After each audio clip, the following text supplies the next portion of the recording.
Une vie d'amour que l'on s'était juré et que le temps O jis norėjo būti boksininku, lankyti treniruotės, nuotraukos su Tysonu.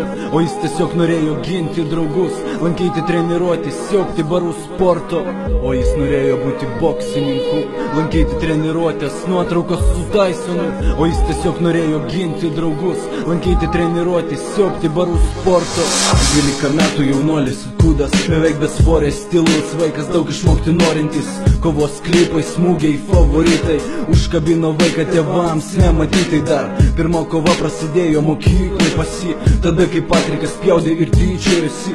Jis neištvėrė, girdi gaidį, smūgiais kairė, smūgiais dešinė, klasė tyliai. Išsigando visi vaikinų smūgių, Patrikas visų ūgių krito ant stalų kūgių. O kitą dieną byla, policija, moralinė žala, finansai už gydymą. Jau nuo tada jis tapo didis klasės lyderis, visos mergaitės jo, jis tapo didelis. Jau nuo tada jis Rusiją turėjo savo ringą, ant sienos nuotraukos Ali, nes jam patinka. O jis norėjo būti boksininku, lankyti treniruotės, nuotraukos su Tysonu.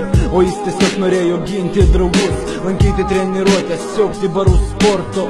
O jis norėjo būti boksininku, lankyti treniruotės, nuotraukos su Tysonu. O jis tiesiog norėjo ginti draugus, lankyti treniruotės, siaubti barų sporto. Biški paaugė, subūrė savo sektorių, treneriai pasamdė, paskyrė savo tėvų jį.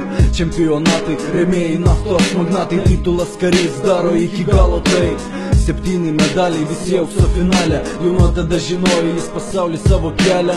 Gyveno kaip gali, panelė po panelės. Pamėgo šokti, pamėgo naktį, o jam gerti negalima. Štai ir konfliktas, bokseris piktas, smūgės po smūgio grūna visi ir viską. Štai ir tie šūviai, dramatiška istorija yra. O jis norėjo būti, bet jo nebėra.